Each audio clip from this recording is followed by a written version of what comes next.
¿qué tal? ¿Cómo están? Buenas tardes, bienvenidos a TV Salud el día de hoy. Hoy vamos a tratar un tema súper importante y también llamado el enemigo, ¿cómo es? El asesino silencioso. El asesino silencioso, así es. Hoy vamos a hablar de hipertensión arterial y para eso está con nosotros como invitado especial, está el doctor Carlos Alvarado Martínez, que quizá muchos lo conozcan porque tiene muy buen prestigio aquí en la ciudad. Gracias. Y bueno, él es médico internista, trabaja con nosotros en el Hospital General de Palenque y pues bienvenido, doctor. Gracias, Muchas doctora, gracias. buenas tardes y buenas tardes al estimado auditorio. Gracias por estar TV aquí. Salud. Gracias por estar. Y pues recuerden que estamos totalmente en vivo. Si detectan que de pronto nos escucha, que algo está mal, gracias por hacérnoslo saber y también que sirva para dejarnos sus comentarios, sus dudas. De verdad aprovechen al doctor que está aquí, que nos puede sacar de cualquier pequeña o gran duda que tengamos. Y pues para empezar, la hipertensión arterial, doctor, pues sí, yo creo que es muy, muy, muy frecuente, pero muchas veces no sabemos ni a qué se refiere. Y yo creo que es bueno para empezar saber qué cosa es la presión arterial, ¿no? Claro que sí, doctora. Básicamente, como todo lo que discurre o transcurre a través de un ducto, tiene una presión, o sea, un efecto que lo lleva, que lo hace que se mueva. En este caso, la presión arterial es la cantidad, ¿sí?, de presión que la sangre dentro de nuestros vasos sanguíneos, nuestras arterias, básicamente porque es arterial la presión, las venas ya regresan por un retorno pues de gravedad y en realidad la presión la tienen las arterias. Entonces, es la presión con que esa sangre se mueve a través de las arterias y esa presión obviamente está dada por el impulso que el corazón le da a la sangre cuando sale desde él al resto del organismo, al resto a través de los vasos sanguíneos para llegar a los distintos órganos a los cuales tiene que llevarle esa sangre que es vital, pues porque lleva oxígeno y lleva nutrientes, obviamente, ¿no? Uh-huh. Entonces, esa presión debe mantener una constante que en términos generales es aceptado, ¿verdad? Dentro de un parámetro en sus niveles de normalidad. Ok. Sí. Y entonces, hipertensión, digo, a lo mejor se entiende el término, pero sí. Entonces, ¿qué sería la hipertensión arterial? Hipertensión ocurre en el momento mismo que ese parámetro ya deja de ser una constante. Es decir, cuando la presión que la sangre lleva a través de esos ductos que son las arterias de las cuales hablamos, ya se eleva o va por encima del nivel de 120/80. Según la Organización Mundial de la Salud, es hipertensión, ¿sí?, ya definida, pues, como tal y a la cual debe de atenderse, debe ya de ser manejada, debe ser tratada en el nivel de 140 milímetros de mercurio, la sistólica, que es la presión de arriba, y 90 la diastólica, que es la presión de abajo. Entonces, obviamente hay un ahí el público puede decir, bueno, ¿y qué pasa cuando tienes 130/70? Uh-huh. Bueno, hay factores en los que sí puede haber una influencia que transitoriamente, hagan que esa presión se deslice un poco más arriba de lo normal, pero que rápidamente pueda regresar a su nivel estándar, es decir, al parámetro del que hablamos, que es el de 120/80.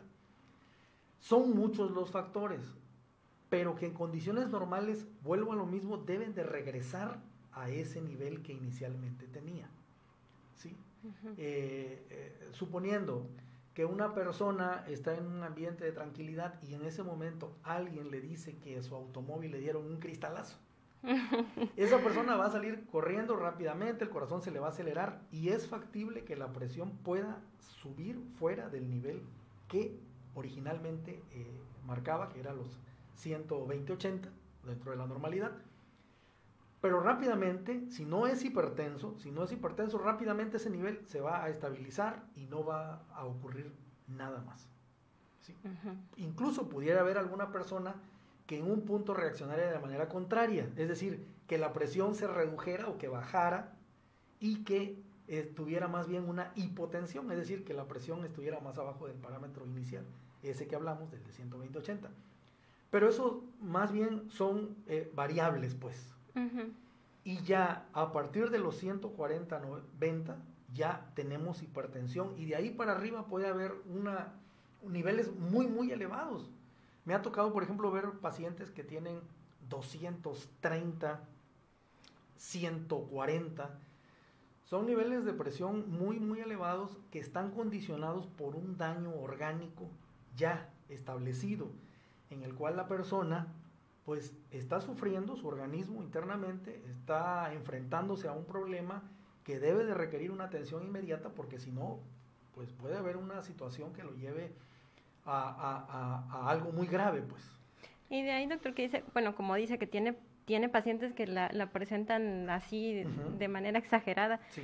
¿Qué tan frecuente cree que es usted? ¿Sí es una enfermedad frecuente? ¿Sí es algo que vea en su consultorio como motivo de consulta? Sí, definitivamente. Mire, en la actualidad se sabe que debe haber alrededor de unos 1.130 a 1.140 millones de personas en el mundo que padecen hipertensión.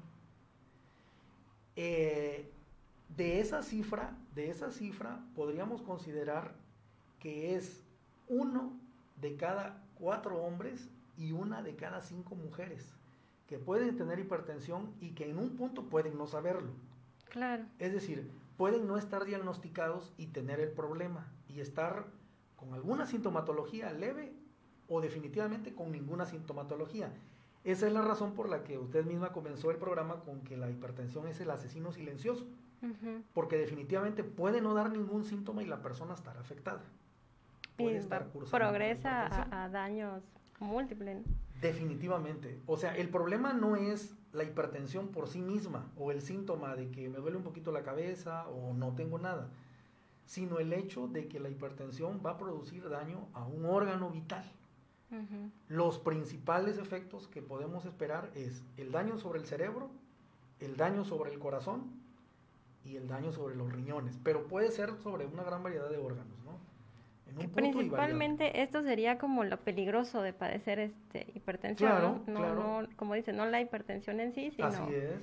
¿Y qué daño podría hacer, por ejemplo, mencionaba en el riñón, en el cerebro? ¿Qué pudiera pasar? En el cerebro, y de hecho es lo más frecuente porque muchas personas se acercan para preguntarme o decirme o en un punto me lo expresan. Dicen, bueno, y si ya la presión está muy alta, te va a dar un paro cardíaco, te va a dar un infarto al corazón. Fíjese que no. Fíjese que, por ejemplo, nuestra estadística en el Hospital Palenque, pero puede ser en cualquier otra parte. O sea, tenemos una gran cantidad de gente que por hipertensión tiene daño en el cerebro. Sí, en el cerebro el daño se llama evento vascular cerebral y significa que se puede dar la posibilidad de que la persona tenga la ruptura de una arteria, ¿verdad? Que la gente por lo común llama derrame cerebral. En realidad es una hemorragia, pues, que se produce dentro del cerebro. O bien la afectación de un vaso que se tapa o donde deja de pasar la sangre, y es ahí precisamente donde ya no circula esa sangre y se produce un evento que la gente acostumbraba a llamar una embolia cerebral. Entonces, ese daño sobre el cerebro quizás sea una de las principales lesiones que produce la presión a largo plazo. Es mucho menor la posibilidad de que uno encuentre un paciente que tiene un infarto al corazón, un infarto al miocardio, que es el nombre correcto, porque era hipertenso. Porque en el sistema del corazón el daño se va haciendo a través de muchos años. No es de que ya me diagnosticaron hipertensión hoy y ya mañana tengo un daño en el corazón. Realmente no.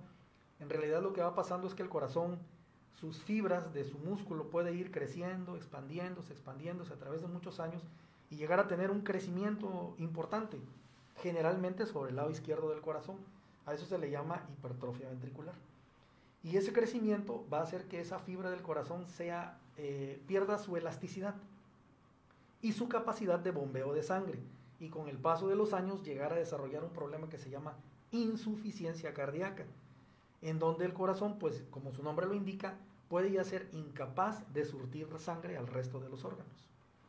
Eso. Ok, no, pues es como Sí. muy, muy complejo y por eso yo creo que también es importante prevenir, pero hay algunas, yo sé que las causas pueden ser Ujú. multifactorial o incluso a veces no se sabe, pero Sí. ¿cómo podríamos definir o cómo podríamos enlistar algunas causas o cuáles cree usted que dentro de su experiencia ha visto Sí. como más frecuentes? Es interesante porque fíjese que el 95% de la hipertensión en todo el mundo es esencial. Y se le da ese nombre de esencial porque significa que se genera en forma espontánea dentro del organismo. Y no hay una causa bien definida que diga, sí se generó por esta razón. Y solo un 5% de toda la hipertensión es producida porque un órgano ya está afectado o un órgano condiciona eso. Entonces, vamos a tener que la presión, la hipertensión de mayor número o de mayor causalidad es la hipertensión esencial que se genera en los pacientes y que ocupa el 95% de casi todos los casos. Entonces, no hay una causa definida en ese tipo de hipertensión, pero sí hay factores que contribuyen a que esa hipertensión se desarrolle. ¿Cuáles serían esos factores? Pues ahí existen muchos. Por ejemplo, la obesidad. La Ujú, obesidad es una causa y no significa con eso que todos los pacientes que estén ujú, obesos estén hipertensos. No. Podemos establecer eso como un factor predisponente. Es decir, que puede favorecer el hecho de que la persona que tiene la obesidad genere la hipertensión. ujú. Pero no es una causa definitivamente. Otra es nuestros hábitos. Por ejemplo, fumar. El tabaco en sí es un factor que puede condicionar la presencia de hipertensión y sin embargo no todas las personas que fuman tienen hipertensión. Entonces, sigue siendo entonces un factor predisponente, pero no un causal definitivamente. Y de ahí, pues, otras situaciones que el organismo va generando. Por ejemplo, es sabido que los pacientes con diabetes pueden ser más propensos a desarrollar hipertensión que una persona que no tenga diabetes. Las personas que tienen dislipidemia significa que las personas están teniendo niveles altos de grasas en la sangre. Esas grasas por lo común, y eso lo conoce muchísima gente, porque es factible que se estén realizando los estudios en forma frecuente, son el colesterol y los triglicéridos. Entonces tenemos gente que tiene triglicéridos elevados, colesterol elevado e hipertensión. Y esas personas pueden ya estar teniendo un problema mayor que se está desarrollando dentro de su organismo, porque la hipertensión, aunada a esos factores, ya sí puede condicionar un daño mayor a un órgano que la hipertensión por sí solo. Sin embargo, sí vale la pena recalcar que el nivel de la presión es fundamental para considerarlo, que ese daño pueda generarse, y no significa que porque tenga la presión en su nivel, la hipertensión, perdón, en su nivel más bajo, ya pues no me vaya a pasar nada, porque desgraciadamente la línea es muy delgada. Es decir, he visto por ejemplo un caso de un paciente que era hipertenso, no tomaba medicamentos o los tomaba en forma irregular, Ujú. y ocurre una situación en donde en este caso, por ejemplo, se genera un terremoto, ¿sí? Y el paciente tiene ruptura de un vaso sanguíneo en la cabeza porque la presión se le sube demasiado, una hemorragia cerebral. Y entonces, por así decirlo, el susto, la impresión, el estrés por el cual estaba pasando en ese momento genera que se destruye el vaso sanguíneo, se rompe el vaso, hay la hemorragia cerebral y el paciente pues ahí pierde el conocimiento en ese momento. En el caso de ese paciente le fue bastante bien porque pudo irse recuperando a pesar de tener una hemorragia, pero no siempre es así. Muchos pacientes no se recuperan, pueden morir porque al entrar a un hospital pues hay otras enfermedades que pueden concurrir en ese momento y ya producir el fallecimiento de la persona. Pero para no ir tan adelante, sí hay el estrés o la Ese tensión sería como otro de puede los ser factores. un factor, volvemos a lo mismo, predisponente para el desarrollo de la hipertensión, Y, definitivamente. y más común, ¿no? Ahora en estos tiempos ya como que está tomando una gran relevancia. Definitivamente, definitivamente. Es algo por lo de que se dice pues que en el pasado las personas vivían una vida más tranquila, más relajada, podían dejar la puerta abierta, nadie se metía a su casa, ¿no? Y no había preocupaciones, pero en la actualidad la tensión condicionante de toda una serie de factores, ¿sí? Lleva al desarrollo de este tipo de problemas, definitivamente. ¿Sí? Y no es que no haya existido hipertensión en el pasado, se sabe que en el pasado existía, pero pues como no había manera de checarla y no había un método científico para llevar el control de eso, pues desgraciadamente pues no se sabía. Pero pudiéramos decir que es una verdadera plaga de la humanidad. Sí. Hablamos, por ejemplo, del COVID, que es una plaga, y ciertamente lo es. Pero con esa estadística que le estoy dando, que es una estadística de la OMS muy reciente, de 1 de cada 4 hombres y 1 de cada 5 mujeres, pues prácticamente estamos en la posibilidad de que a cualquiera de nosotros nos puede tocar esa posibilidad de ser hipertensos, definitivamente. Doctor, yo creo que es importante, ahorita que hablaba, nos comentaba, ¿no? Que tan puede ser que curse de manera silenciosa o asintomática, sí, como darnos algunos datos, algunos síntomas. ¿Cuáles pudieran ser estos síntomas? Porque sí, de pronto sí nos dan, o sea, no es que curse totalmente asintomático, sino que de pronto lo minimizamos quizá o lo vamos normalizando. Sí. Pero ¿cuáles serían algunos síntomas que nos pudieran decir a nosotros, puede ser que mi presión esté elevada? ¿Cómo qué pudiera ser? Sí, hoy precisamente en la consulta privada vi un paciente que cuando llegó por vez primera conmigo tenía 100 de presión, 200 sobre 100, y no tenía absolutamente ningún tipo de síntomas, de nada. El paciente decía, pues vengo con usted porque me mandaron, y porque me toman la presión y me dicen que está alta, pero pues yo no siento absolutamente nada. Nada, no, definitivamente no siento absolutamente nada. Y es cierto, puede ocurrir, puede pasar. De ahí por qué lo del asesino silencioso. Pero es importante recalcar lo siguiente. Hay gente que puede empezar a desarrollar simplemente un ligero dolor de nuca o de cuello, y eso ser el único síntoma pivote que el paciente está presentando, y no tener ningún otro síntoma de nada. De ahí en adelante puede ser la cefalea, que es algo hasta cierto punto común. Dolor de cabeza para nuestros... Exactamente, dolor de cabeza, para que nos entendamos bien. Y personas que al desarrollar un esfuerzo físico pueden sentirse un poco más cansados de lo que habitualmente se estaban sintiendo con anterioridad.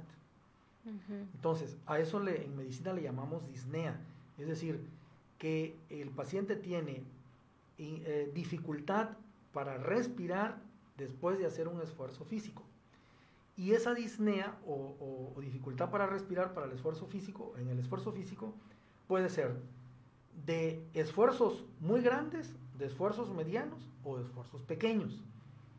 Obviamente, cuando un paciente ya está sintiendo una incapacidad para respirar por hacer un esfuerzo pequeño, como puede ser ponerse las calcetas, por ejemplo, en el caso de los hombres, o en la mujer ponerse una prenda de vestir y ya sentirse fatigada por eso, significa que algo puede estar mal en nuestro organismo, que debemos de ir con el médico, que nos debe de revisar y darnos la posibilidad de que tengamos algún proceso, establecerlo con antelación y manejarlo desde el principio, porque el hecho de que ya lleguemos con el médico cuando la situación está avanzada, ya nos compromete a nosotros, definitivamente, claro, y al paciente en el sentido de que el problema puede ya no ser algo reversible.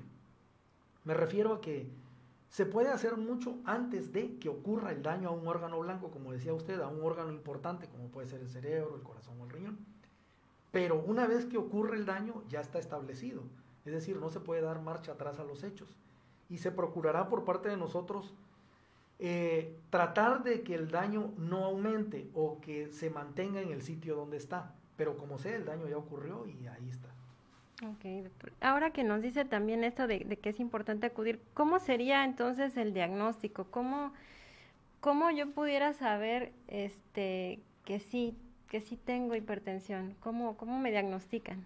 Es una de las formas más sencillas que tiene la medicina realmente y quizás sea el peldaño pues del que nosotros, lo primero que tenemos que escalar, que es ir y acudir a un servicio médico, en el caso de las comunidades, al centro de salud, en el caso de las ciudades, los centros de salud a los que pueden acceder o llegar, y que por medio de un aparatito que se llama esfigmomanómetro, nos lo coloquen, nos tomen la presión y nos determinen si la presión está dentro del rango de normalidad, que es ese 120-80, o ya se salió de él y está mucho más elevado.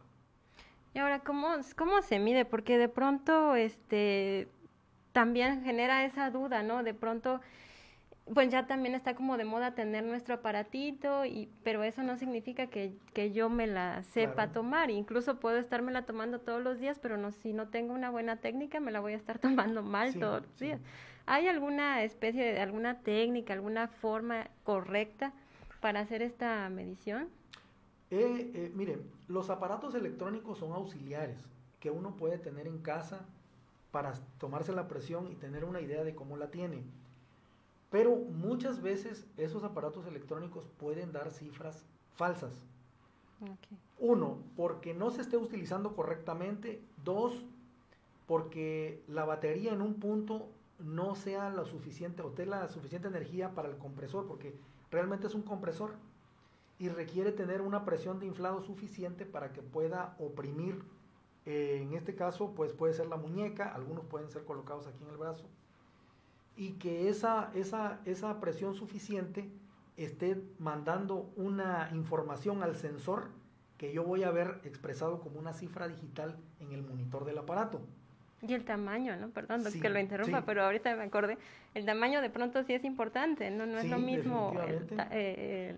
usar un brazalete para un bracito a lo mejor un poco Ujú, más ancho, ujú. que no va a tener la misma Sí, capacidad. definitivamente. En ocasiones he visto, por ejemplo, que hay pacientes que están obesos, que tienen una circunferencia del brazo muy, muy grande y se les quiere poner un brazalete que no es lo suficientemente, no tiene la longitud suficiente y entonces queda prácticamente en la orillita o a veces ni siquiera da. Entonces ahí ya no se va a tener una lectura veraz, ¿sí? Porque ya la compresión que se está haciendo sobre la arteria, porque finalmente es comprimir la arteria a un punto donde ya esté dando una lectura que pueda informarnos realmente el dato preciso. Entonces, si ya no se está teniendo la compresión sobre la arteria o sobre el vaso arterial lo suficiente, ya la información no va a ser fidedigna, definitivamente. Entonces, sí, en ese caso, he visto también que hay gente que ha llegado a tomar la presión teniendo una superficie cubierta o con todo y la ropa. No Sí. es correcto porque ahí eso puede producir una especie de información falsa porque debe de estar libre el brazalete del esfigmomanómetro para colocarlo. Y en el caso de los aparatos electrónicos, procurar que tengan una batería nueva o que continuamente se le esté cambiando la batería para que tengamos una cifra más fidedigna, más real pues de lo que estamos observando. Porque hay gente que dice, hoy me lo tomé y me daba una cifra y luego tomé una tableta y al rato me la daba más alta. Entonces, sí, eso puede causar una especie de confusión en ese punto. Y si el paciente en ese momento se siente mal, esa confusión puede pasar al pánico. Entonces, lo correcto es una técnica en donde se coloque el brazalete sin ninguna superficie que interrumpa entre la piel y el brazalete. Que el inflado sea el correcto, sea por la batería o sea porque estemos usando un aparatito manual que lleva una especie de válvula para que uno pueda inflar lo suficiente y que la persona tenga una posición bien definida, que lo ideal debería ser sentado y debe de tomarse tanto en el brazo derecho como en el brazo izquierdo. He llegado a ver pacientes en un punto, y eso a veces es una variante de la normalidad, en la que en un brazo presentan una presión y en el otro otra presión. Puede ser que no haya ningún problema si la variación es leve, pero si en un punto la variación es muy importante, eso puede estar indicando también un problema o una enfermedad. Okay. Entonces, sí vale la pena que se tenga el aparato en forma adecuada, correcta, con las baterías en el caso de lo electrónico, y que sea tomado en ciertos momentos, con ciertos periodos de tiempo. Por ejemplo, si la toma de la presión que uno acostumbra a hacer es durante ciertas horas, podría ser durante la mañana y durante la tarde, a ciertas horas, generalmente la misma hora, porque el organismo también tiene un metabolismo adentro, es decir, una forma de trabajar. Uh-huh. Y en un punto esa forma de trabajar puede variar o puede cambiar. Y eso darnos una información que ya no es la misma que nosotros debiéramos de recibir si la tomamos en una fase distinta del horario que normalmente la tomamos o la estamos registrando.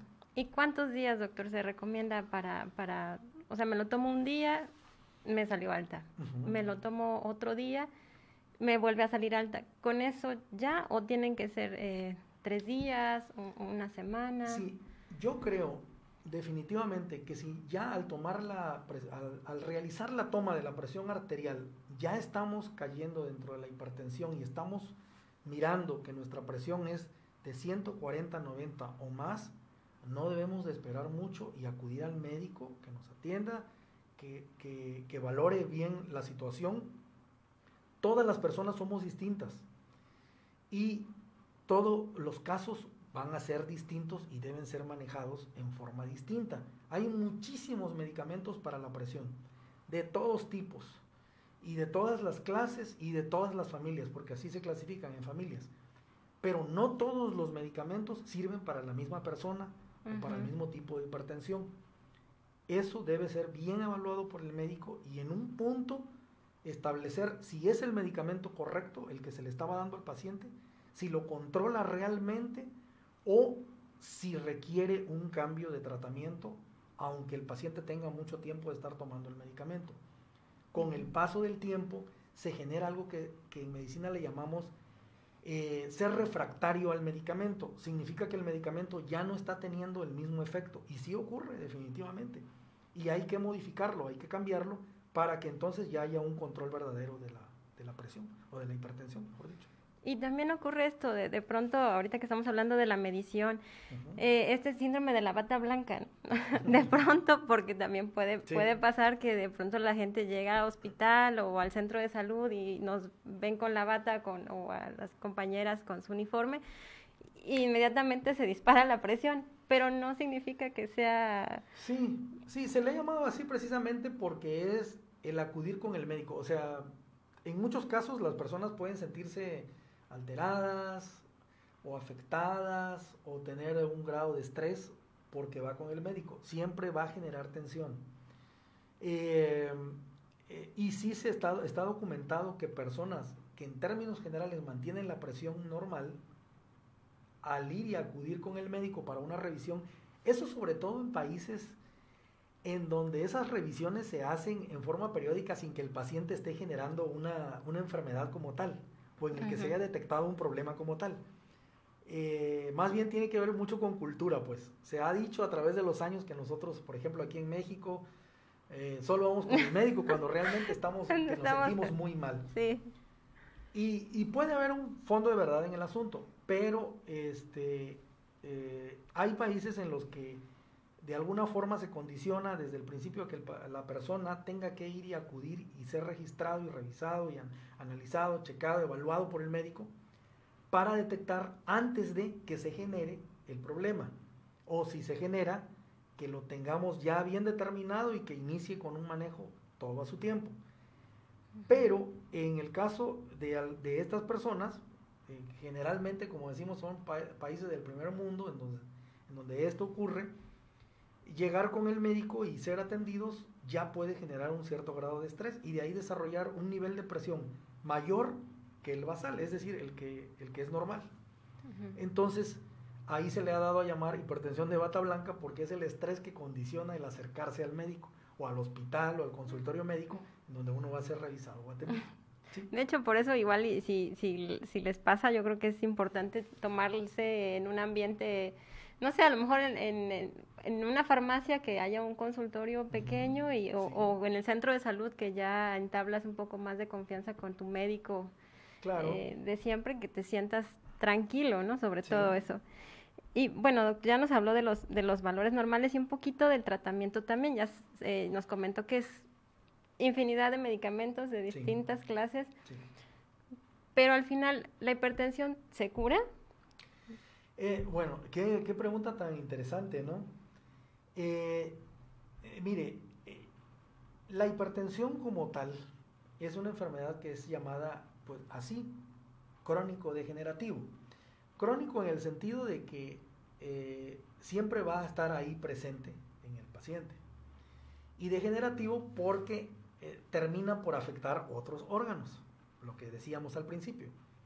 Entonces, técnicamente el paciente hipertenso va a ser hipertenso toda la vida.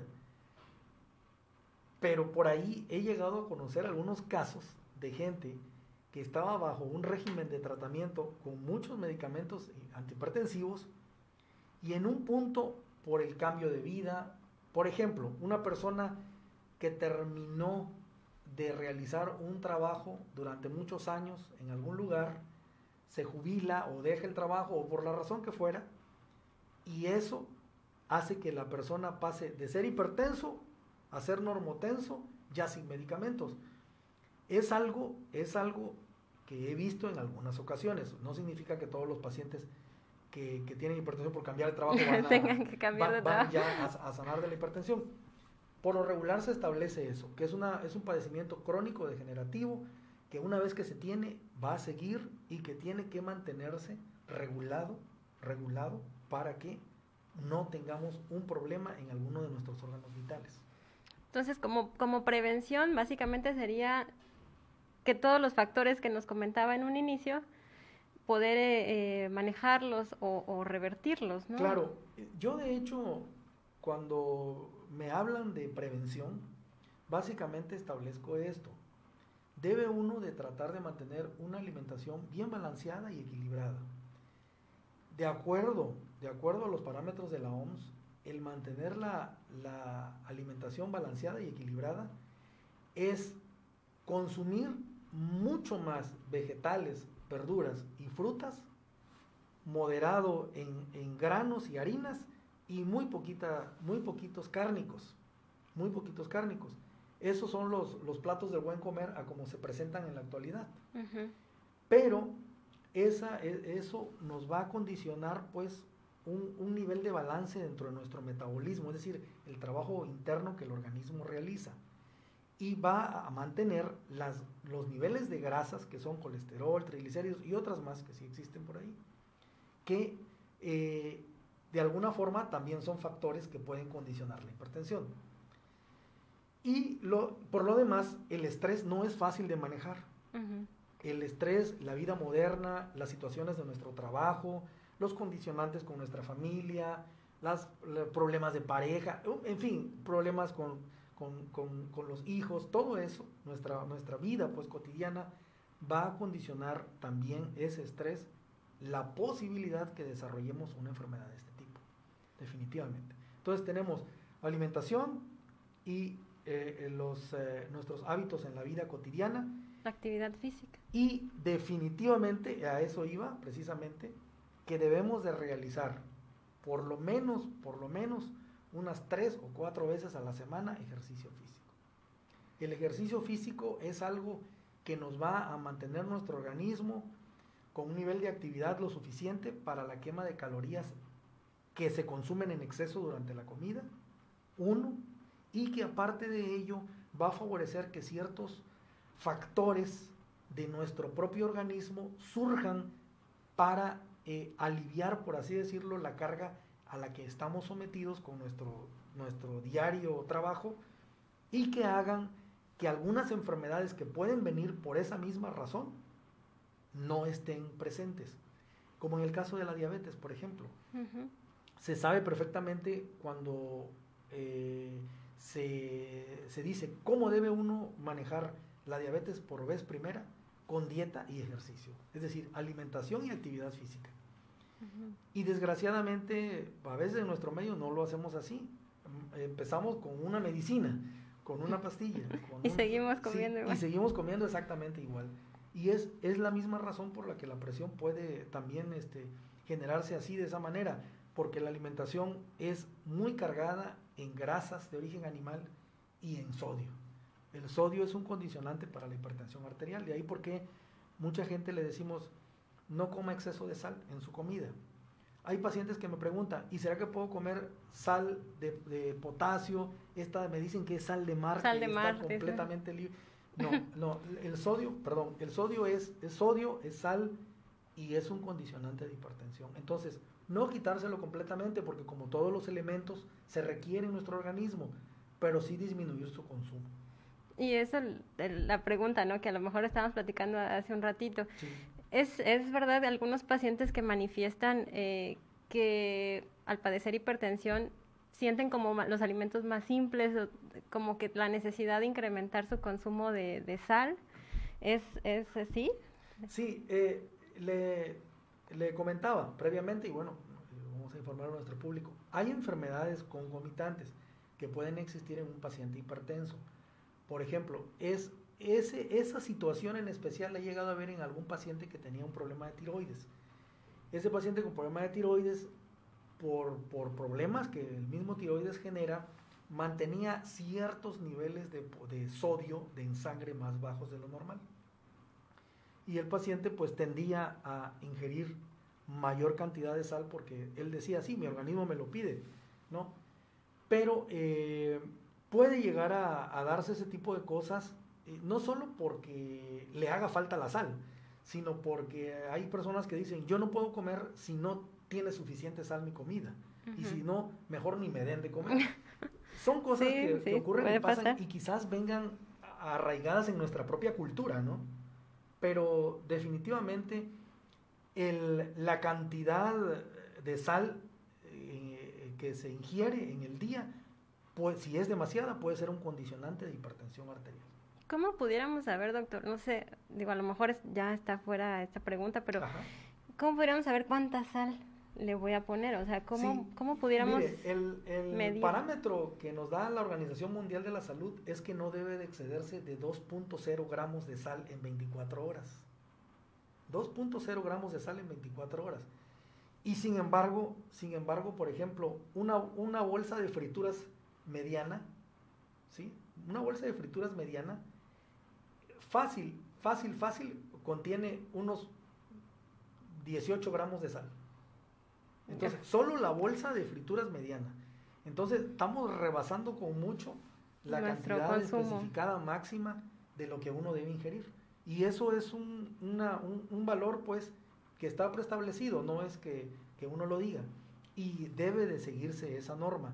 Entonces, el agregar sal de mesa a la comida que ya está preparada, ese es un buen hábito que debemos de adquirir. No agregar sal de mesa a la comida que ya está preparada y a la que previamente ya se le adicionó sal, ¿sí?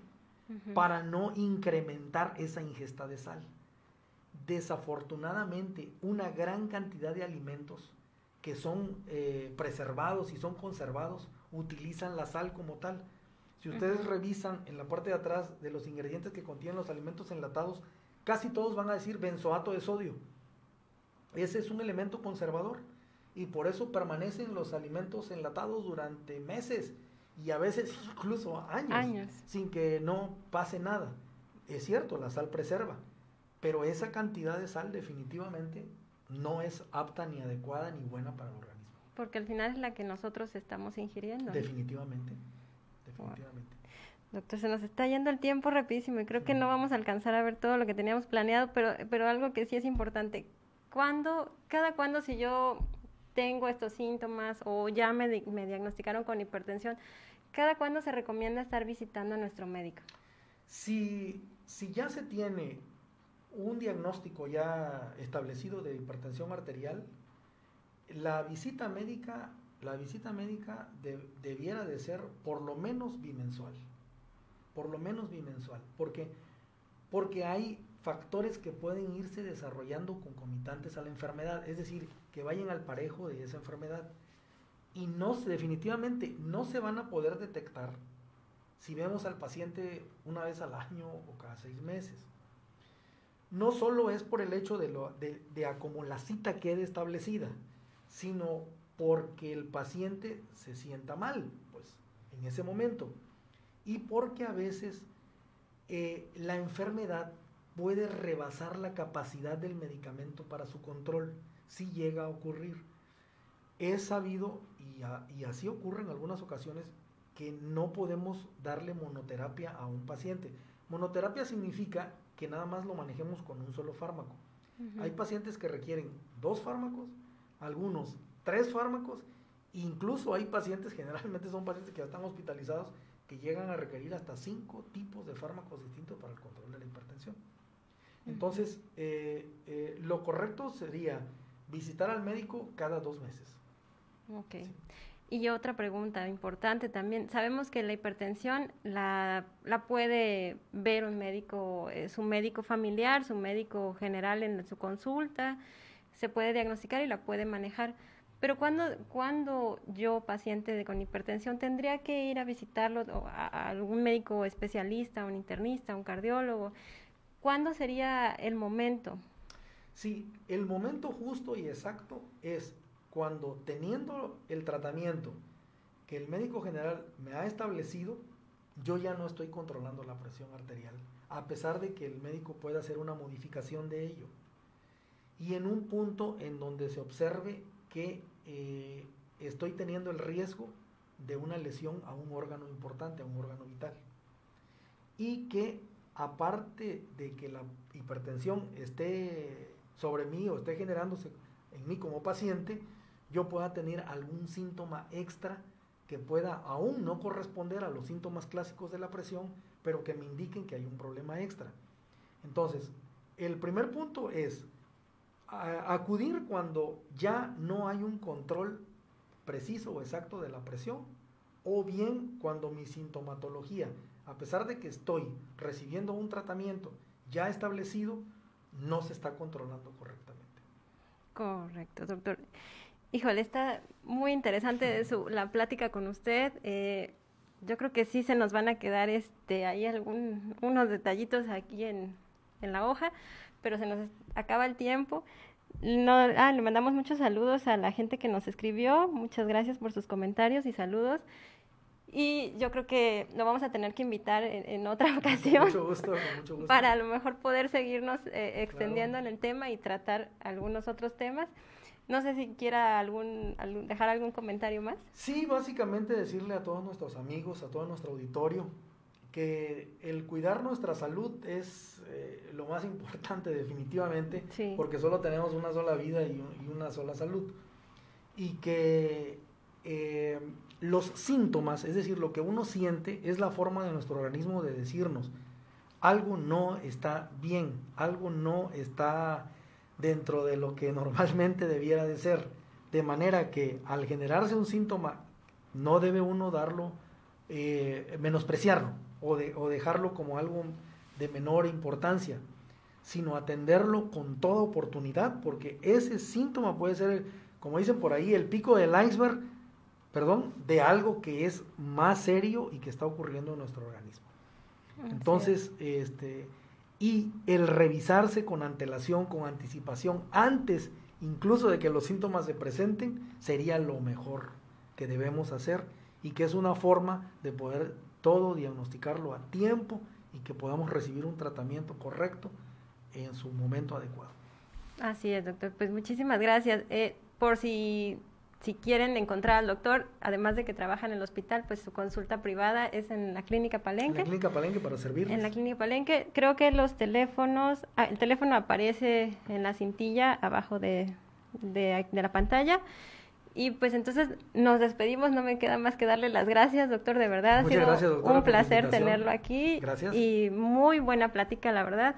Esperemos que les sirva, que les haya gustado y pues les agradezco mucho que hayan estado aquí con nosotros. Los espero el próximo martes en TV Salud. Muchas gracias.